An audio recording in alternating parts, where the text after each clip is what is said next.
Question number 2, exercise number 3.6।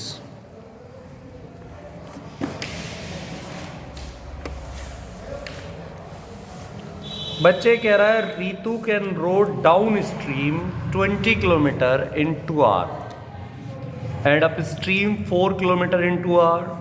Find the speed of rowing in still water and speed of current. बच्चे देखो, जब हम floating water यानी कि बहते हुए पानी में तैरते हैं तो या तो हम पानी की डायरेक्शन में तैरते हैं, जिस पानी में जा रहा है पानी जिस ओर जा रहा है हम उस ओर जाए तो उसे कहते हैं डाउन स्ट्रीम। और पानी जिस ओर जा रहा है अगर हम उसके अपोजिट डायरेक्शन में जाते हैं तो बेटा उसे कहते हैं अप स्ट्रीम। जब हम पानी की डायरेक्शन में जाते हैं तो पानी हमें सपोर्ट करता है तैरने के लिए, हमारी स्पीड को इंक्रीज कर देता है। ठीक है, जो अच्छे अच्छे गाइडर हैं वो आपको पानी में तैरते टाइम आपको ये बताते हैं, और आपने सुना भी होगा कि जब आप पानी में डूबने लगें तो अपने आप को पानी के हवाले कर दें। और ये फैक्ट वाली बात है। पानी के हवाले करने का मतलब समझते हो क्या होता है? आप हाथ पांव मारना बंद कर दें, पानी जिस ओर बह रहा है आप उसके साथ बस अपना सांस लेते रहे और पानी के डायरेक्शन में तैरते रहे। डूबने का क्वेश्चन ये था बेटा कि रीतू है जो डाउन स्ट्रीम में जाती है, तो सबसे पहले लेट स्पीड ऑफ रीतू in still water. Still water क्या होता है? रुका हुआ पानी, यानी कि उसकी personal speed x kilometre per hour है उसकी पर्सनल स्पीड। और स्पीड ऑफ करंट, करंट मतलब stream, y kilometre per hour है। Then her speed in downstream. Downstream का मतलब पानी के साथ, x plus y kilometre per hour हो जाएगी। और speed in up stream x minus y kilometre per hour हो जाएगी। समझ में बात आई बेटा? आपने पढ़ा होगा distance equal to speed into time. अब अकॉर्डिंग टू क्वेश्चन की बात करते हैं। पहली बात देखिए उसने क्या कहा, वो 20 किलोमीटर की ट्रेवलिंग करती है। कहाँ करती है ये बताना? डाउन स्ट्रीम में। कितने आवर में? डाउन स्ट्रीम में स्पीड क्या है उसकी? x प्लस वाई, ये तो होगी स्पीड। टाइम कितना लिया और डिस्टेंस कितनी ट्रेवल की? तो x plus y equal to 10 आ गया क्या? ये बता दो। अगेन फिर उसने कहा वो डाउन स्ट्रीम में गई, कितने किलोमीटर गई बताओ? डाउन स्ट्रीम में स्पीड क्या है? x माइनस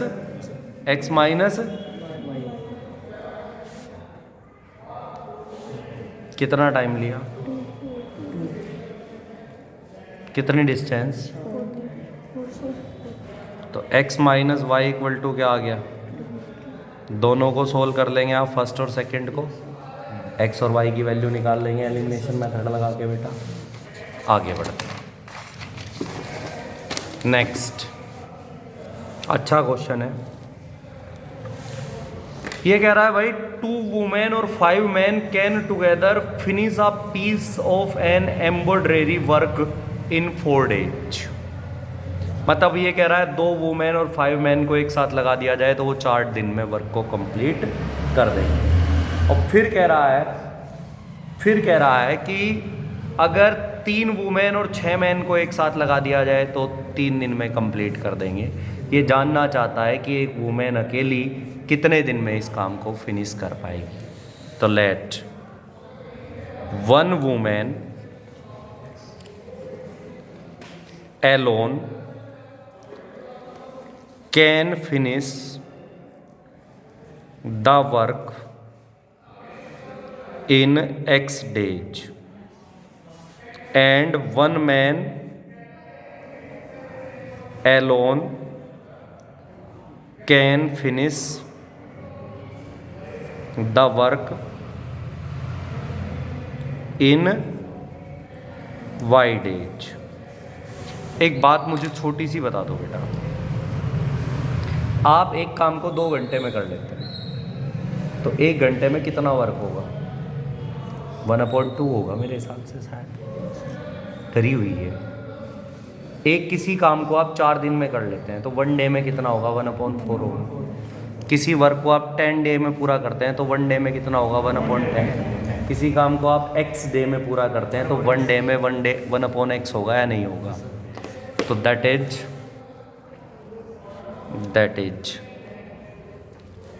1 डे वर्क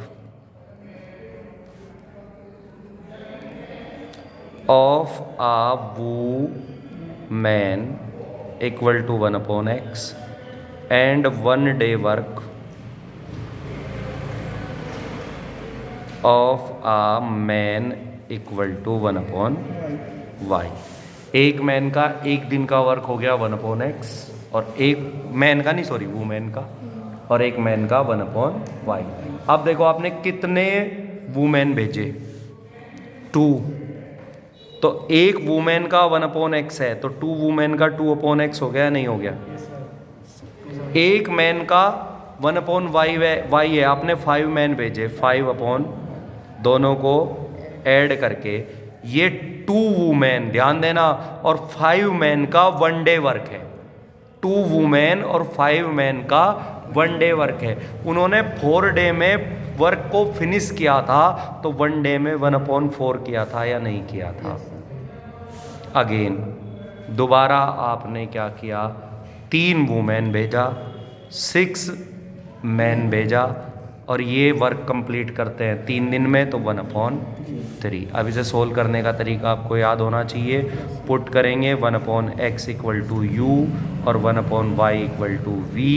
तो पहले वाला हो जाएगा 2u plus 5v equal to 1/4, equation 1, और 3u plus 6v equal to 1/3, equation second. दोनों को सोल्व करके u और v की वैल्यू आ जाएगी, उसे यहाँ पुट कर देंगे, x और y आ जाएगा। मेरे हिसाब से आपको कोई दिक्कत इसमें नहीं होनी चाहिए। ठीक है, हो गया। Next question,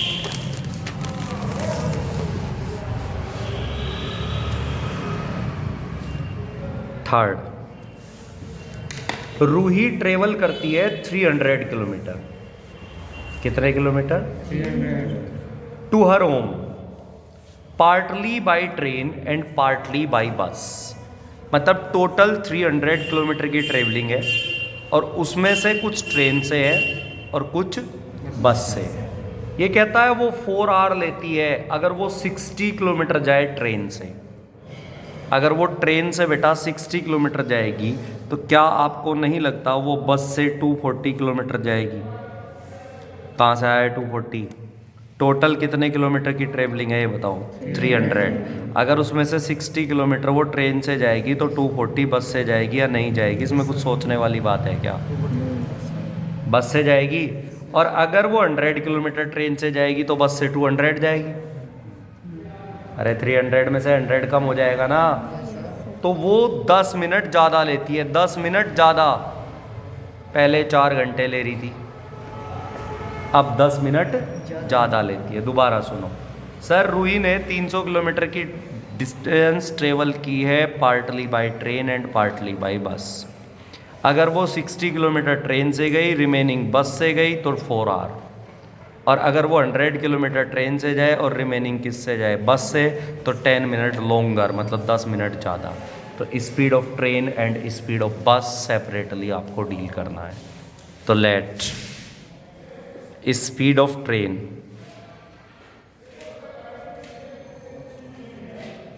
is x kilometre per hour and speed of bus is y kilometre per hour according to question.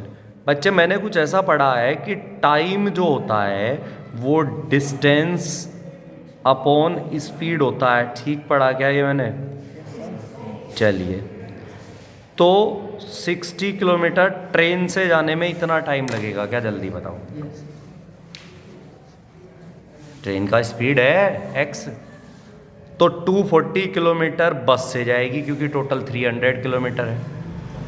इतना टाइम लगा और ये टोटल टाइम किसके इक्वल है? 4 आवर के। अगेन वो कहता है कि अगर वो ट्रेन से 100 किलोमीटर का ट्रेवल करे, रिमेनिंग को बस से करे, तो ये आपके सर से गया, ये क्या लिख दिया ये बता दो। 4 आवर तो पहले ही थे, 10 मिनट लॉन्गर है बेटा, हाँ एक्स्ट्रा 10 मिनट है, तो 4 प्लस 10 मिनट को आर में बदलोगे तो 10/60। आप सहमत हैं बच्चे? इसे मैं लिख सकता हूँ 25/6। समझ गए आप क्या किया मैंने? अब इसमें पुट कर दो 1/x = u और 1/y = v। पहली इक्वेशन हो जाएगी 60u + 240v = 4। दूसरी हो जाएगी 100u + 200v = 25/6। आप एग्री हैं? एग्री हैं आप? तो मुझे लग रहा है इन दोनों का एलसीएम 300 है, तो ऊपर वाले को तो मैं 5 से मल्टीप्लाई कर लूँ, नीचे वाले को मैं 3 से, काम हो जाएगा।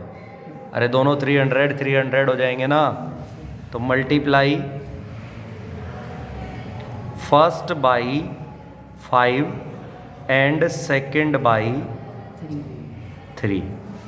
5 से मल्टीप्लाई करते ही 300u, 5 से मल्टीप्लाई करते ही 1200v, 5 से मल्टीप्लाई करते ही 20, इसे 3 से मल्टीप्लाई करते ही 300, 600, 3 से किया और ये हो गया 25/3। अरे 6 था ना, 3 से मल्टीप्लाई कर दिया 25/2, 3 से किया ना बेटा इसे मल्टीप्लाई। तो यहाँ जाइए, ये कैंसिल हो गया, मैं इधर लिख रहा हूँ, ये बचा 600v = 20 - 25/2। समझ गए? 600v = 15/2। समझ गए? 15/2 कहाँ से आया? v = हो गया 15/2 × 600, इससे कटेगा 4 बार, v = आ गया 1/80।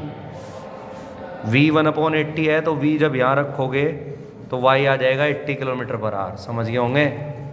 अरे समझ गए होंगे ना आप लोग? हाँ जी, कोई दिक्कत वाली बात है?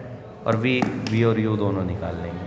ठीक है साहब, ये चैप्टर पूरा हो गया है। आप NCERT से विद एग्जाम्पल इसका प्रैक्टिस कीजिए, कल आपका टेस्ट होगा। और अगर आप में से कल कोई भागा यहाँ से तो परसों से आना मत।